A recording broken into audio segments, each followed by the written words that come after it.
fall is the time of year when the ornamental grasses start to look their best. They're starting to develop their plumes, and they can look really great through the fall, but also through the winter seasons. Yeah, and then this one is just spectacular right now. Right. And, you know, always comes up with our customers is what do we do with these things for the winter? Sure. You know, do we cut them down in the fall or do we cut them down in the spring? And really, you can cut them down in the fall or the spring. It's just kind of a matter of preference. Yeah, and you know, there's a couple issues. This particular grass here has a very wide blade. Right. And in this particular one, in this spot, it gets very windy in here for the winter.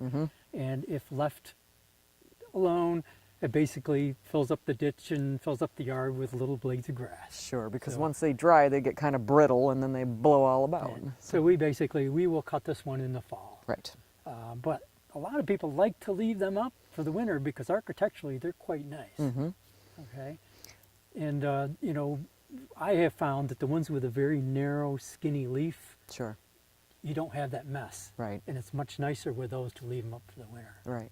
You also don't get such a mess with the dwarf species, the little, you know, pennisetums and whatnot, because they're so short and low to the ground. Often that wind will go right over them. Yeah. So you know, it's personal preference. Some people like to just cut them down in the fall. Others like to leave them up. But one thing you want to make sure is first thing in the spring, do get them cut down. Right. Because once the new growth comes up through them, they get kind of messy. Yeah, and you don't want to be cutting off any of the new growth by cutting last year's off. Right.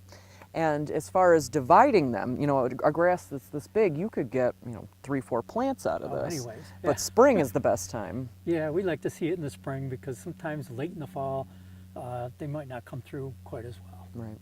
Okay. So if you've got any questions about ornamental grasses, give us a call. Thank you for joining us. I'm Liz Snyder. And I'm Jim Hoteling, the home gardeners from Hillside Garden Landscaping.